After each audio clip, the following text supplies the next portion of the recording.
So welcome. Glad that you could be here at the our live webinar. We're going to be talking with Tamron Mike, and we're going to be talking about all things Tamron lenses, and in particular, we're going to be talking about the new 28 to 200, sort of the all-in-one lens and some of the unique features of it. But we're going to be talking about the whole family of Tamron lenses that mount and work with the Sony E-Mount.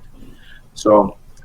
Dale, you're from Indianola. Glad to have you with us. So you can, as we go along, you can be asking questions about a particular Tamron lens. You can be asking about the 28 to 200. You can be asking about other Tamron lenses, or you can be asking about lens choice and lens performance and design in particular. Mike knows his lenses, so he's a great resource, so utilize him. And with that, I'll introduce Mike Pazendak. Mike is is PhotoPro's regional rep, and he works out of the Minneapolis area. So he comes down to PhotoPro in Cedar Rapids.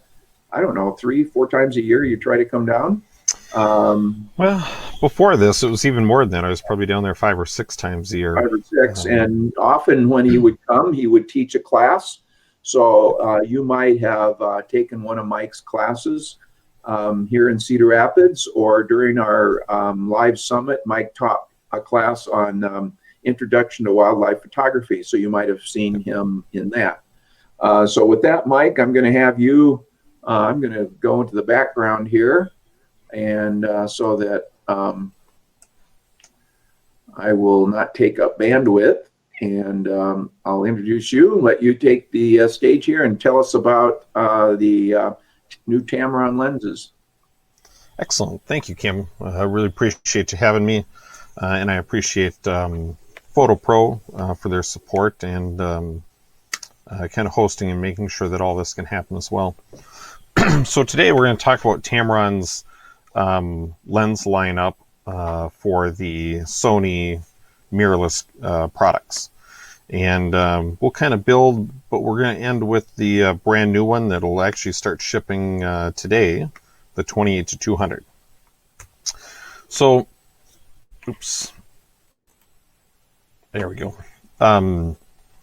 As Kim said, my name is Mike Pazendak. I'm a sales rep for Tamron lenses. I've been with Tamron for a little bit more than 5 years. I've been in the industry, the photo industry, as a photographer, a sales rep, camera store employee for a little over 25 years. Photography has been an interest and passion, hobby of mine, probably for closing in on 30 years. So it's coming up there.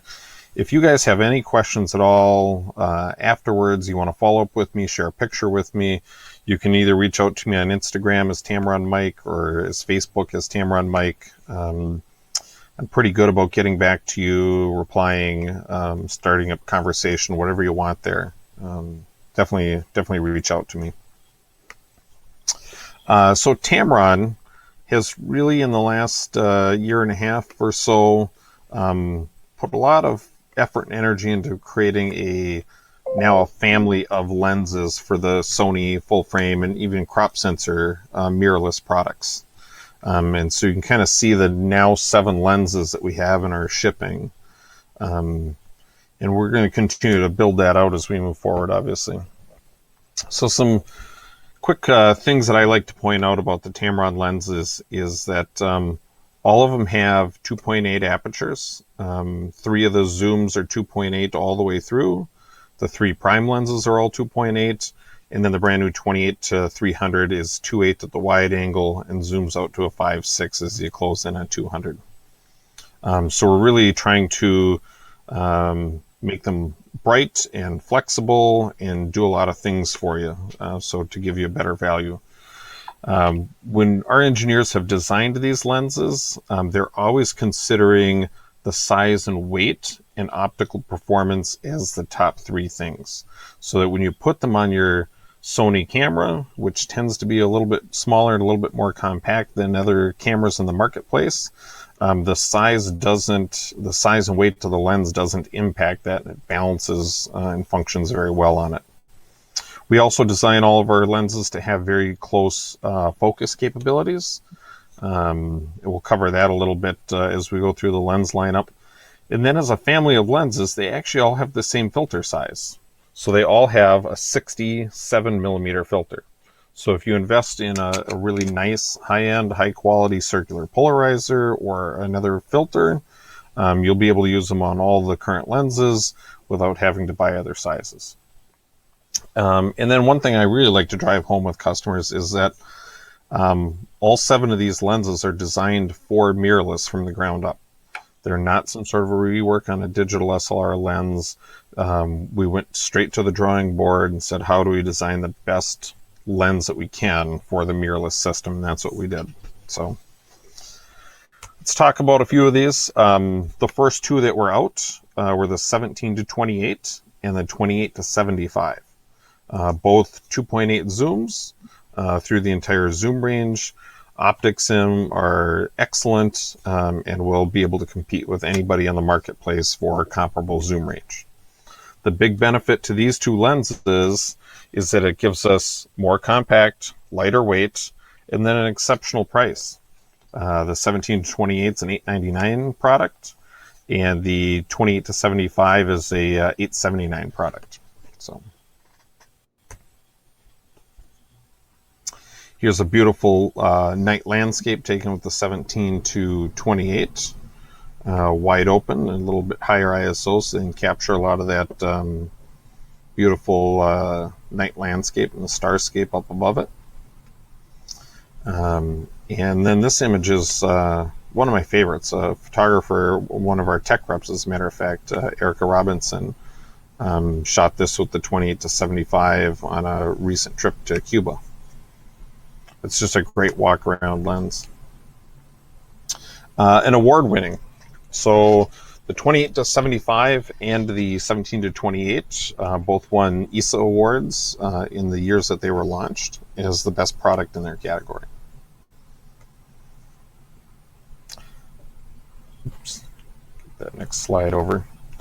Then we launched the 3 prime lenses.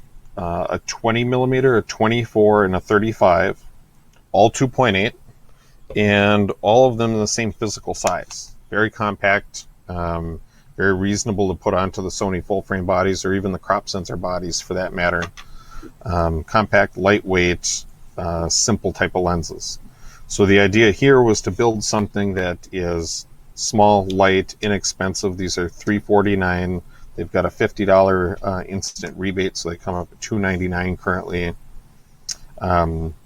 and concentrate on the optics and really just put great optics in them. So the other thing that's unique about these 3 is that they all do half of life size. So if you're looking for a lens to focus close and do some close-up or macro type of photography with, they'll all do very well. My personal favorite of the trio of these is the 20. Because I can get a real wide field of view, but I can focus very close. You'll kind of see a picture of that as we move forward a little bit. And Mike, yeah, absolutely. The 1 to 2, people may not be familiar with the 1 to 1 is true macro, 1-to-1 representation or ratio, but a 1 to 2 is quite remarkable. Yep, it is very close. You can able to get to your subject. Absolutely. I didn't realize that they could that close focusing. Yep. They're great for that, and just give you a little bit more flexibility and a little bit more value in the lens. So all of the lenses, all 7 in the mirrorless Sony family for us are moisture resistant. So they're fully sealed, and I've got some images coming up here that shows you kind of seal placement. And then they all have fluorine coated front elements. And the fluorine coating on the front element helps it actually repel dust. And when you do have to clean it, it becomes much, much easier to clean. The easiest way for me to kind of relate to this would be like Teflon for glass. So when I do go in there with a cleaning cloth, everything comes off a lot simpler, a lot quicker. I don't have to use as much pressure. So, and like I said, of course, the macro, the 1 to 2 is excellent. And then all of the lenses are also fully compatible with Sony's in-body stabilization. So you do have image stabilization if your body supports it there. And on the image on the right here, you can see the prime, and all those blue portions of the image represent where the lens is sealed against moisture and dust, excuse me. And then the picture on the left, you can see where the engineers used a very unique hood design. That's the 35 millimeter lens. And rather than using a traditional flower shape hood, they chose to use a cap style hood. Of course, I can use the lens without the cap, or the hood rather. But if I attach the hood to it, you can see in the picture, better than you'll probably see on my webcam, but you can see how it uses that mask to shield against non-image forming light and help reduce flare and ghosting. So the neat thing about this is that the front of this is also threaded at 67. So if I'm using this, I don't have to put the filter behind it. I can put the filter on the front of it. And it just keeps the profile of the lens a little bit more compact. The 24 and the 20 do come with a traditional flower-shaped hood, which a hood is standard on all Tamron lenses. All of them ship with a lens hood in the box. Here's a beautiful shot with the 20 millimeter. And then we'll go to the 24, and this is kind of what I was talking about. You get a really nice macro scene. You're going to be very close to a flower like this on the 20 or the 24. But it provides you this very wide field of view behind it. So it's a very unique perspective for close-up photography. And then a really nice image of plated food here with the 35. The 35 is also just a great walk-around travel lens. Beautiful focal length for that. And I mentioned the current price of $349 and the rebate that'll bring it down to $299. And all these lenses are widely available. Then we just recently, earlier this late spring, started shipping the 70 to 180. And this really was the last one to fill the 2.8 zoom family. So now we could go 17 to 28. 28 to 75, and 70 to 180 and 2.8. All the focal lengths are slightly non-traditional here if you're thinking of traditional DSLR lenses, and that was all done so we could maintain exceptional image quality and size and weight that's proportionate to the size of the more compact bodies that you're putting it on. So wonderful lens. Very fast autofocus. These are in stock and available now at $11.99. And you can see the weight down there. It's at 28 ounces. Excellent weight for a 2.8 telephoto. Really matches the Sony system very, very well. Beautiful animal shot. And then the 70 to 180 does very well in close focuses.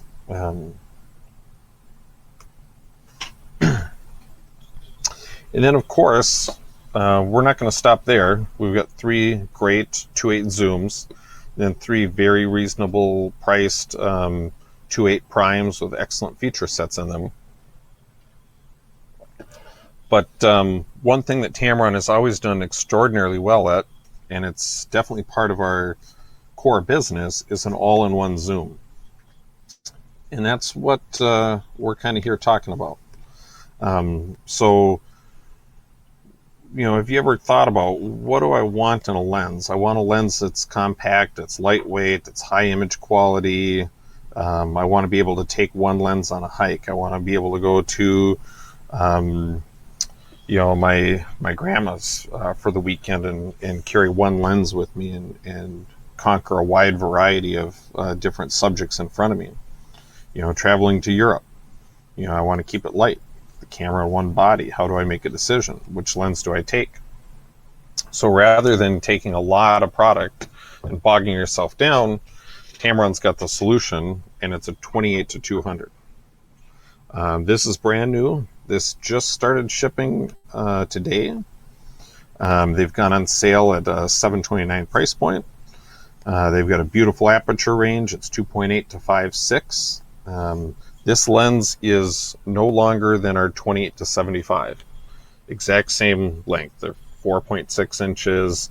The diameters are almost identical. The 28-200 is just a tad thicker, but it does still support that 67 millimeter filter size. Excellent, excellent product. Here's an image of it on a camera and standing in front of it, so you can kind of see how well that it really does match the camera's size and weight. The world's first all-in-one full-frame zoom that starts at 2.8. That was one thing that was important to engineers, is to try and get as much light into the lens as possible. It's lightweight at just a hair over 20 ounces. So very, very reasonable weight-wise. Does not feel front heavy at all on the camera. Excellent image quality.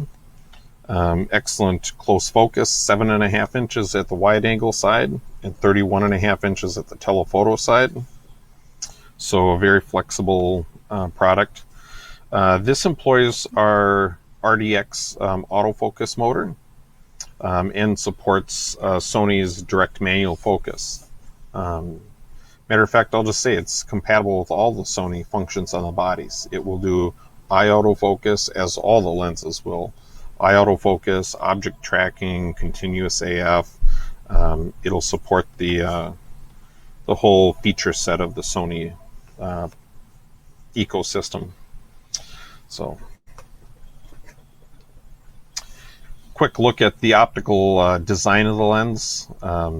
Engineers really put a lot into it to ensure high optical quality. We've got a single element of extra low dispersion glass, 2 elements of low dispersion, 2 molded glasses spheric, and then 2 hybrid glasses spheric lenses. So there's quite a bit of what I like to call the alphabet soup, if you were to kind of look at the optical design of that lens. And we really have one competitor on the marketplace for this lens. The Sony 24-240 would definitely be its competitor. It's a little bit wider, but it's also significantly bigger, a little bit heavier, and a lot higher price tag than ours. So again, we are focusing on size, weight, optical performance. We don't employ any sort of optical image stabilization, so we're definitely relying on the in-body stabilization that's in the Sony systems. But MTF charts, I'm not going to get into how to read them here because that's a little bit detailed for this. But in the MTF charts here, you can see that it definitely optically outperforms the Sony competition. And like we've talked about, excellent close focus capabilities. So, whether this is grandchildren or flowers in the backyard, it might not get into the macro field, but it definitely does a very good job in the close focus capacity. And you can see here, size-wise and weight-wise against the Sony competitor, we're a tad shorter, we're noticeably thinner, and then in the weight category is where you're going to see it the most. We're coming in at 575 grams. They're coming in at 780 grams.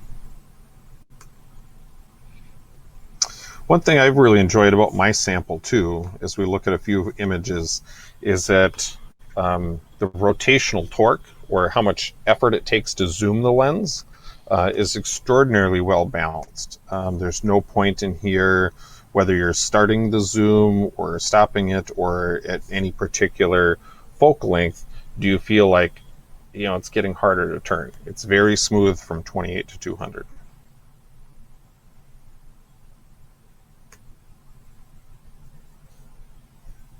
Beautiful, wide variety, whether it's close-up, landscape, people, photos. This product's going to do an excellent job for you. Nice top-down look at how it fits into the Sony cameras. And balances size and weight wise.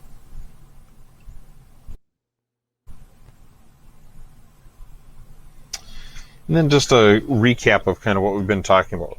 Fully compatible, 67 millimeter filter thread, so that it matches the rest of the Tamron lens family for Sony mirrorless.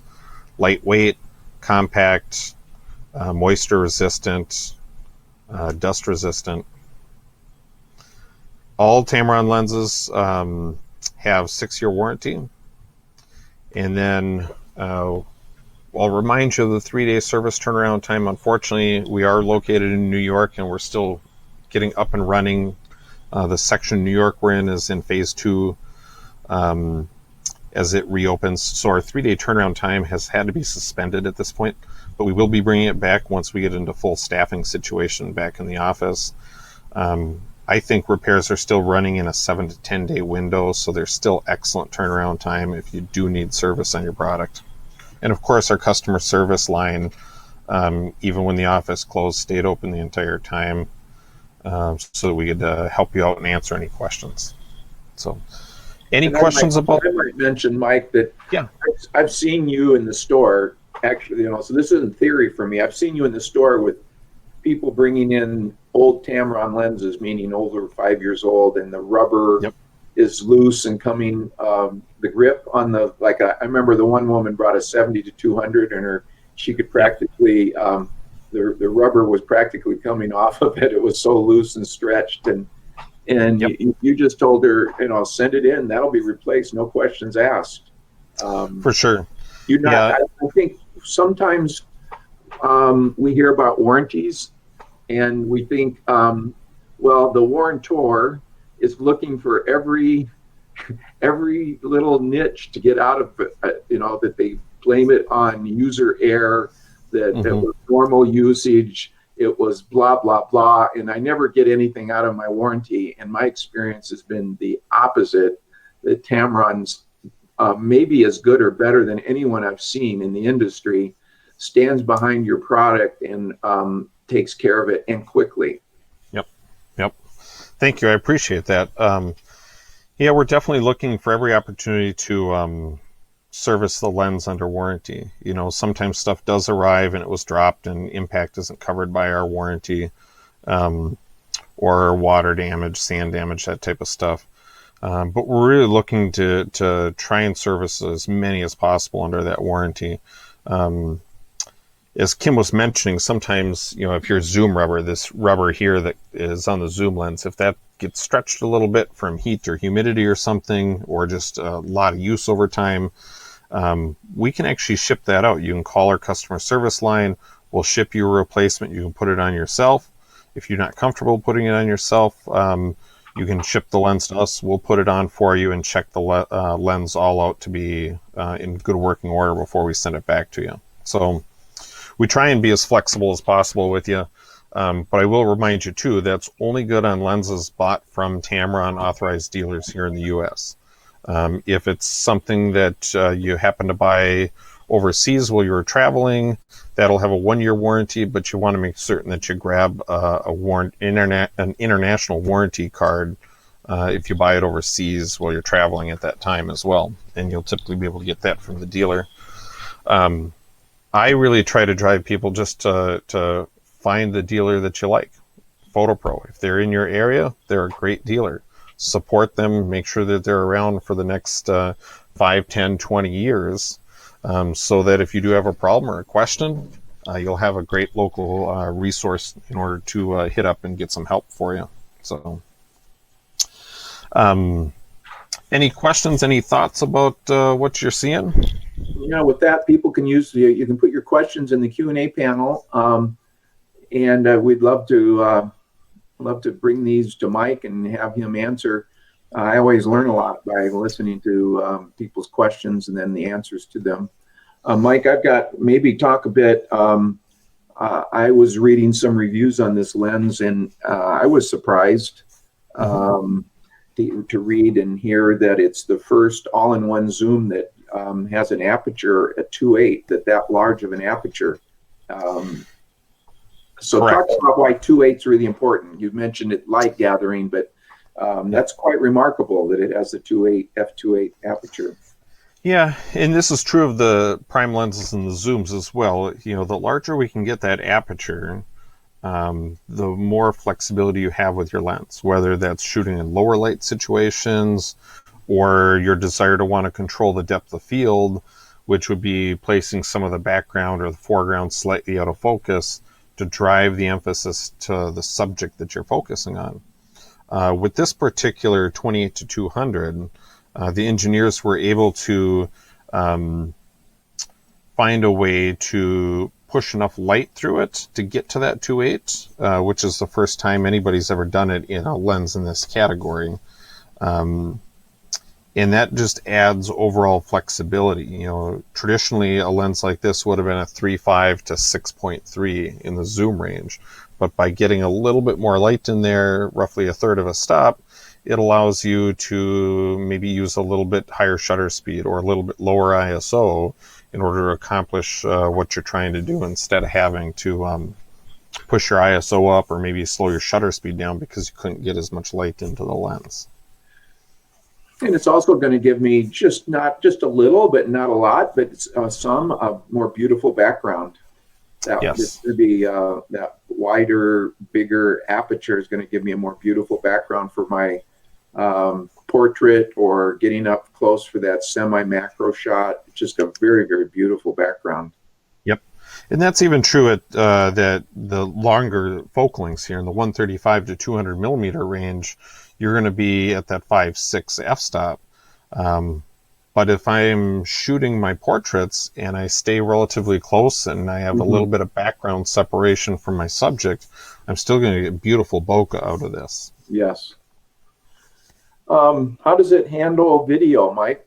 Some people videos more and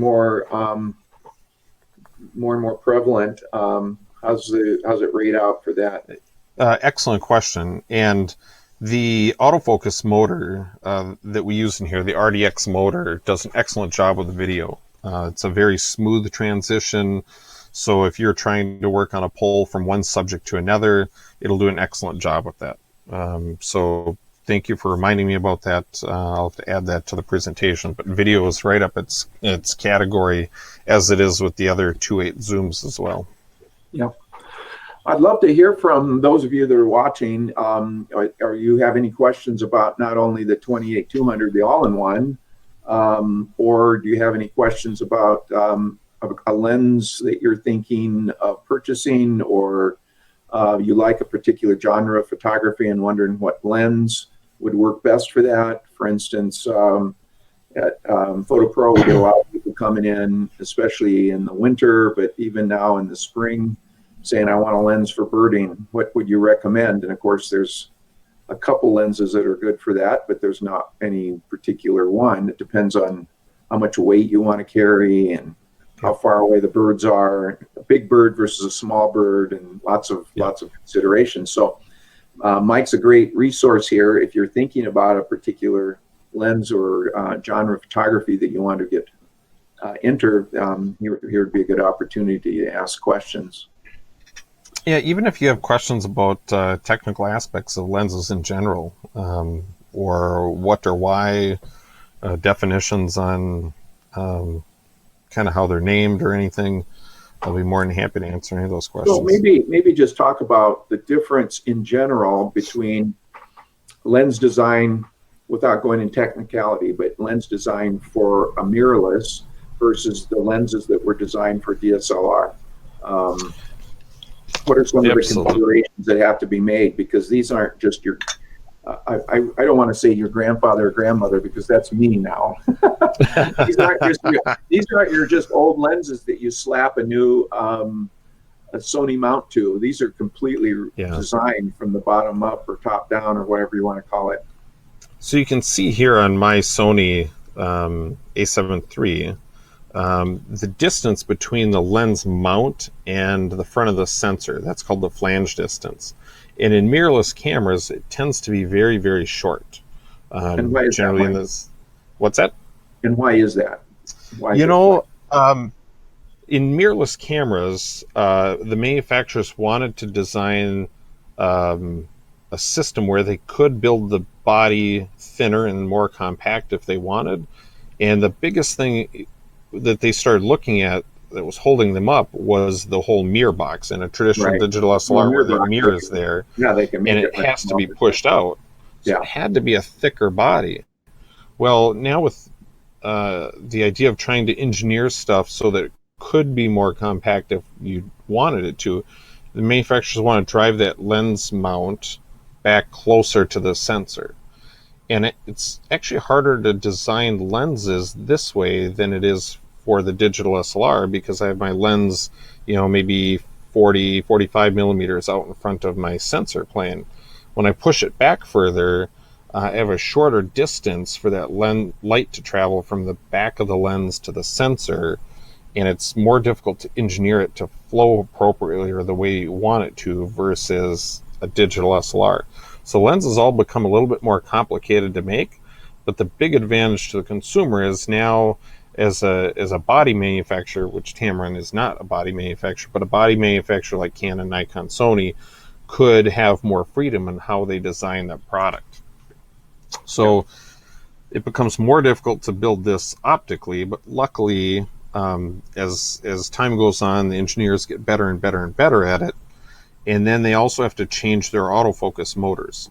Traditional autofocus motors that typically worked well in digital SLR lenses tend not to work as well in the autofocus systems that are built into the mirrorless products. And so it's re-engineering some of those lenses, or not lenses, but autofocus motors. And in some situations like the 70 to 180, just engineering a brand new autofocus motor altogether. This uses our VXD autofocus motor. And by the way, I'm going to mention this in the end, but while you were holding that 70 to 180, Mike gave me a copy of that to use for a week or two. This is before I went down with with a illness, and we don't have a time set, but maybe next week we're going to be talking about the 70 to 180, which is an incredible lens. We'll be sharing images that we've both taken with it and be talking about all things 70 to 180, as well as other kinds of lenses. So be watching, and we can talk about that. One thing that I'll be talking about regarding that lens, but I think it's true of all your Tamron lenses, the way they resolve and with higher megapixel sensors versus, when you think 10 years ago you had 12 megapixels, 8, 7. I mean, that means a lot for a lens design, right? That you're having those kind of. Absolutely, and our engineers are looking at it every time they build a new lens. There was a point where the goal was to build the resolving power to exceed 24 megapixels. Well, now these sensors are exceeding, in some cases, 60 megapixels. So we've gone back to the drawing board with all these new lenses, everything in the Sony system, and we've engineered them to be able to keep up with the growing pixel counts as they continue to move forward. So when you start shooting in the 50 and 60 megapixel category and you go to 1:1 or 100% zoom in on your 4K monitor at your desk, these will still surprise you and go, wow, that thing's really there. It's sharp. It's holding together. And a lot of people would think, well, I'll never have a camera with 60 megapixels. But 10 years ago, I know somebody who has one. 10 years ago, people never dreamt that, I'll never have 24 megapixels. I mean, as things move forward, what you don't want is your lens to become obsolete. Maybe exactly. I'm not going to use a 63 megapixel camera in my lifetime, but I would hope that my lens won't become obsolete so that I can hand it down to my family member, or if I sell it to someone who is using something like the A7R4, it will hold its own on a sensor like that. For sure, and that's a great point. That even if you're not necessarily shooting at high megapixels, my A7 III is only 24 megapixels, and even that's a little bit weird to say because back in the day, like you said, if you had 10 or 12 megapixels, you thought you had the world in your hand. Yeah. And now I've got 24, and it does everything I want, but that doesn't mean that's where I'm going to stop. Yeah. I'll still end up with a higher resolution camera down the road, and these lenses are all going to be future-proofed against that. Yeah. So. And that's what I'll be sharing when we talk about the 7180 next week, is I put it on an A7R4 and shot some wildlife and then just cropped the heck out of that thing, and just the way that image stood up and the quality of it and how it resolved at that level was really quite remarkable. I was shooting some birds a long ways away from me, so that's next week though. Any other questions for Mike? What's your? You get to use them all, Mike. All these lenses, you get to test them all out. You mentioned a favorite for you was the 20. Depending on what you're maybe going to shoot, whether it's street or you're going out for landscape. I mean, are there any of these lenses you really enjoy for? Yeah, that's an excellent question, and that's something Look at my I kids ask quite a like bit. that, right? You know, I do certain things more than others. So I'm not a big user of the 150-600 for me personally, because I don't shoot a lot of birds. I shoot a little bit of wildlife in the backyard, but if you took that out of my camera case, I wouldn't miss it that often. Yeah. But I'll tell you, since I started photography, I have been in love with the 35 millimeter focal length. It does such a good job of reproducing kind of what my human eye sees, just a little bit wider than my human eye, and I really love kind of the environmental portrait type of genre, which you do an excellent job at. So if you were to leave me with one of my lenses right now, it'd be the 35-1.4, which we don't make for Sony, but I have an adapter I used on my A7 III, and it does a really good job.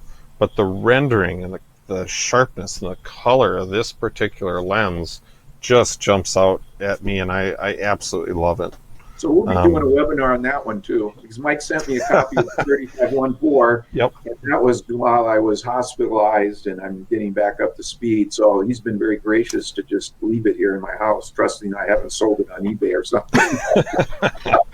But I told him I am going to shoot this weekend with it. I have a couple of photo shoots this weekend. I'm going to use that. And so we'll set up a webinar for that lens, and you can share some images. I can share. We can talk about some of the optics of that. And of course, any of these, you can just talk all things lens and photography. It's not limited. Your questions aren't limited to Tamron or that kind of thing. So anything else, Mike, you want to add? No. I'm good, and I know that you guys are going to try and get this onto the Facebook page. So if people have other follow-up questions, you can certainly put them into the Facebook posting, or just reach out to PhotoPro directly. Yeah, contact Mike or me, or leave a comment under the post on Facebook, or email us. Nice to rent a lens. We've got a lot of these. Not every one do we have on rental, but a lot of these go out the door rental. It's always nice to rent before you own. And then if rental isn't an option, because we might not carry it in rental, come on into the store, put it on your camera, play with it in the store. That's the nice thing about having a brick and mortar store local, is that you handle stuff first. That's a great thing too. If you have any doubt about it, bring your camera with a card in it. Shoot some pictures. Dave will let you walk out into the parking lot, shoot some images with it, shoot some images around the store. Take them home on your computer, open them up, see how much you love them.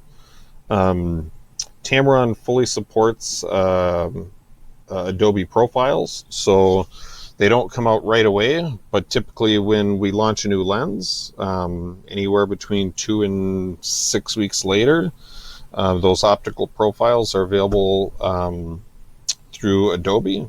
And if you want to use Adobe's automatic corrections for vignette or chromatic aberration or something like that, they're all right there. So we try to support it and make it as simple as we can for you. Okay. Now, I know, this may be a technical question. I know some of my lenses and systems, those corrections are made automatically for me. Others, I need to go into Lightroom and I need to apply the aberration and lens correction myself. Do you happen to know, is that automatically done when importing into, say, Lightroom?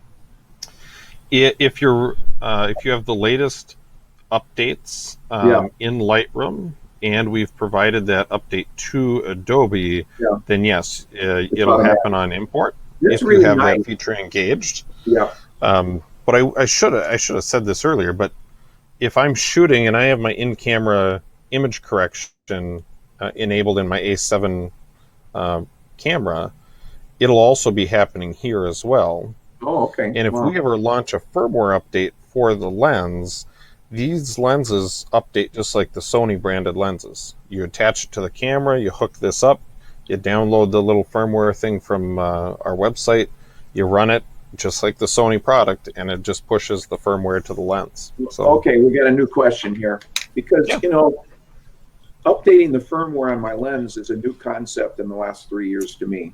You know, I, yes, I knew that I was a Nikon shooter, and you only had a firmware update if there was a major problem. So that hardly ever happened. correct, You hardly correct, ever yep, had a firmware update on a camera. That was a problem. That was bad if you had a firmware update almost. And yep, I nowadays, remember those all kinds days. of new functionality, new firmware updates are coming out to enhance, sometimes to fix a problem, but to enhance functionality to make it work better with an existing camera or new line Yep, yep. or new version of in this case, Sony. So talk about how is that done?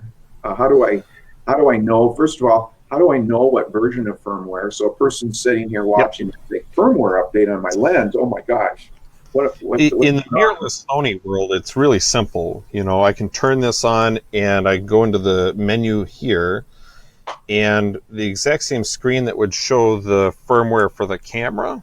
Give me 1 second. I think I can find it quickly. Um,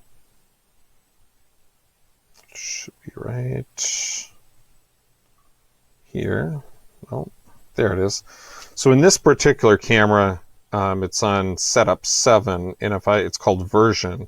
If I select that, the top one is the So this is camera's a menu firmware. selection. It's a menu selection, and it happens to be Yep, in setup in this yep, particular A7 III, yep.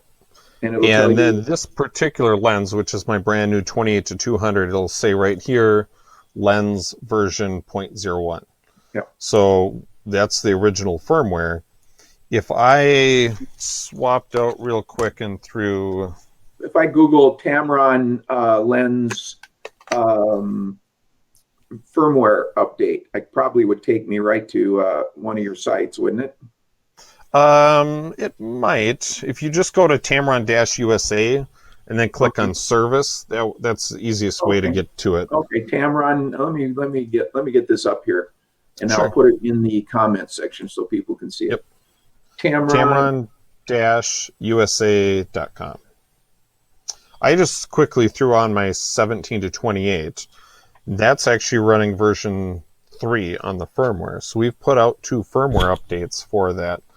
And sometimes you find little intricacies with an older body, or maybe there's a new feature, or you're upgrading the lens to support a feature that it might not have at the point of launch. So there's a number of reasons you might do a firmware update.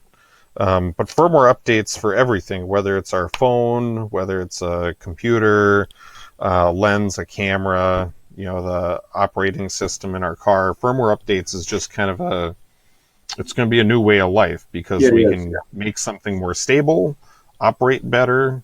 But I do remember, yes, I agree with you. When firmware updates first started coming out, it was always manufacturers fixing a problem. Yeah. Okay, And I now got it. it's I've about got the improving. link. I'm going to throw it up here. It's tamron.usa.com Yep. /support/updates. Yep. And I'm going to And put it and in. we've done other things with this. When Nikon and Canon launched their mirrorless systems, the DSLR lenses that we built weren't originally compatible. At least most of them were not compatible with it. And so as a company, our engineers have to go through and say, okay, which ones are relatively easy or which ones make sense to update the firmware in the lens to make it compatible with the manufacturer's new mirrorless systems via the manufacturer's adapter. So just a week ago, I think we launched firmware for 3 more lenses to make them compatible with the Nikon Z or Canon EOS R series. And I know you have, for many of your lenses, I don't know if people are familiar with it, but you have a tap-in console. But people may Yep. not have the tap-in console, or maybe they don't want to buy it. I'm looking on your site. It says if I don't have the tap-in console, are people able to update the firmware through a card? Putting in Nope. a card? Nope. Do you have to have the tap-in console? So that's the question: is how On do I this For sure. So on the Sony mirrorless systems, I don't need anything. I do the firmware update through the body, and I attach it to my computer through the USB cord. Okay, so that's awesome. So I don't Yep. need to go spend You don't more need money nothing. for a tapping console. Yep, that's the same way. Matter of fact, we're the only third-party manufacturer that Sony is allowed to do firmware updates through the body. Everybody else has had to go outside of that ecosystem and update it in a different way. So what you just said there's really significant.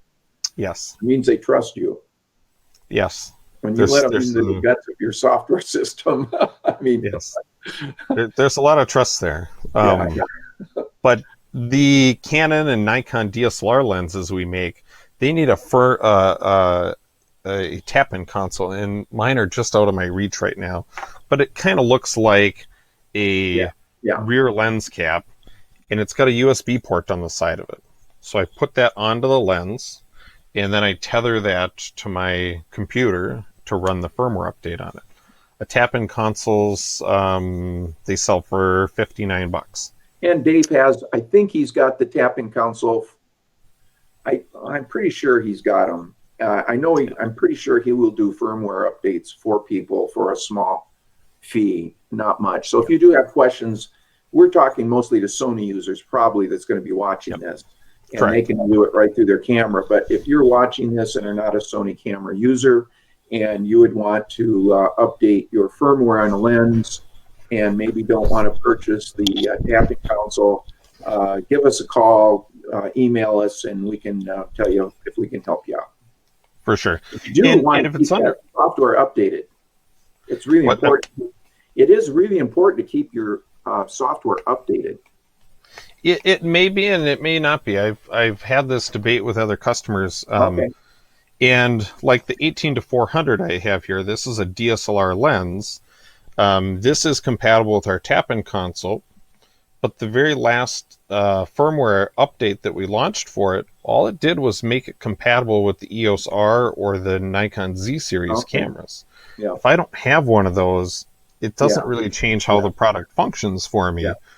But if I was investing in one of those and I wanted to use this lens on it, then it becomes very important.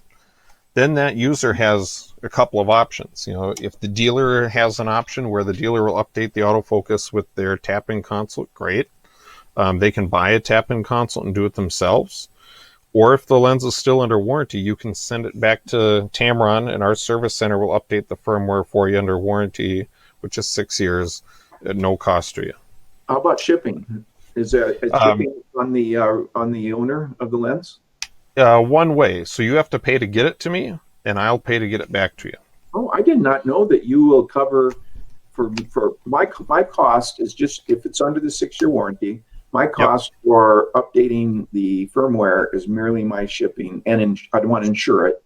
For sure. I'm going to be insuring it, so it's not free to me. But it's not free. But if you don't want to get the tap-in console and you don't want to kind of try and figure that out yourself, what's that? Yeah. I've got the peace of mind that it's done right. Yes, absolutely. And while it's in the service center, keep in mind we're not just going to throw the new firmware in it and then ship it back to you.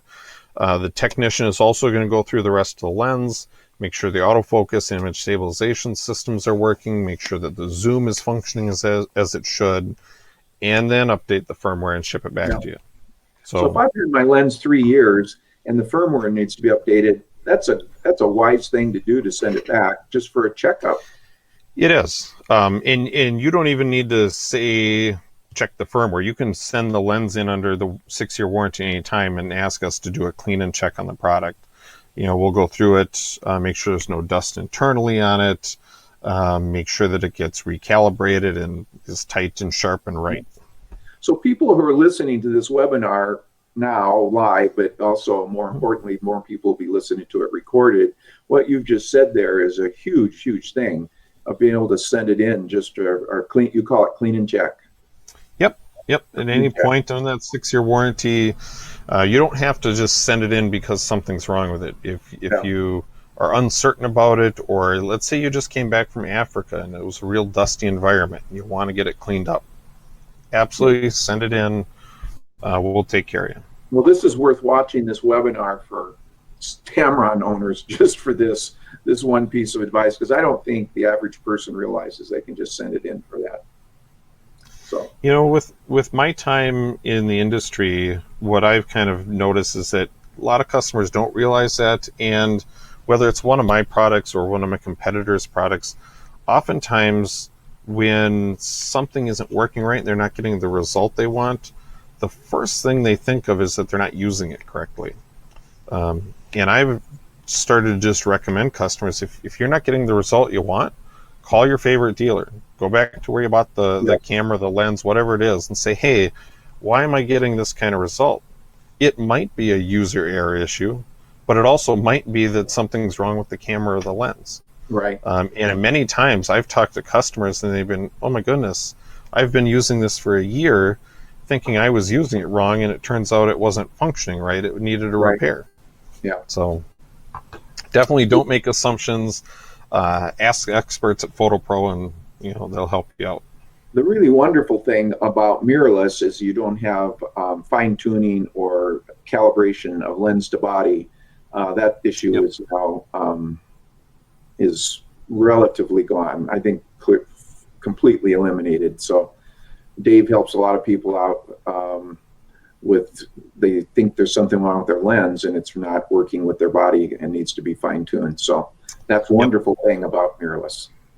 There's many wonderful things about mirrorless. With mirrorless cameras, they actually are focusing using the focal plane or the front of the sensor. And so it's much less likely that you'll ever have what they call a front or a back focus issue, because the AF system is essentially built into the sensor. So it pretty much eliminates that opportunity. We've not had anyone come in, that my knowledge, shooting a mirrorless saying my lens isn't focusing. Well, Mike, anything else we see? I don't see any Q&A, so I think you've answered them all as we've gone along. Excellent. But this on service was excellent. It was excellent talking about firmware updates. I just did that. I updated my camera on 3 lenses a week ago, and my camera I just done 3 months before that. So I mean, it's not hard. It does take a little time, and sit down and do it, and so it's easy to put off. But these were relatively important updates, so I got it all done. Excellent. Yeah, I particularly when it comes to cameras, I'm always doing firmware updates. I would never dissuade somebody from doing a firmware update on a camera, because you just never know what else the camera companies are cleaning up or fixing in the background. So I think they're always worthwhile to do. Often they'll just say various bug fixes. I don't know what they're doing. I trust that it's going to work better. They are lenses and cameras today are incredible, complex pieces of engineering, aren't they? I mean, you can appreciate that, having seen and understanding better than most of us on lens design and manufacturing. Amazing, absolutely. Amazing what we get today, and the tools we get to use as photographers. I tell my wife I'm using world-class tools. There's no excuse for me. These are world-class tools I have access to. And any way that we can help you with your photography journey, let us know at PhotoPro, whether it's gear or whether it's relative to how to use your camera better, whether it's use of Lightroom. We're going to be doing a number of these webinars on various topics. And I know Mike and I haven't scheduled that 7180 talk yet, but that'll be showing images and talking about that lens, because it is people are used to the 7200, which you manufacture that for DSLRs, but and people have to tune back in to find out, why did you choose 180 versus 200, and the advantages, all the advantages to this. And be able to look at images. It'll be a fun conversation. So I look forward to that. Right? Absolutely. So we won't share any more than that. Other than there'll be many more opportunities here to engage in the next weeks ahead. So thanks for being here. Thank you, Mike, as always. And thank you, Kim. I appreciate it. Yeah. Thanks for those who are watching live as well as watching recorded. And you know how to get in touch with us. So we look forward to that. And with that, we're finished for the day. Thank you much. Yeah, thank you. We'll see you. Mm-hmm. Bye-bye.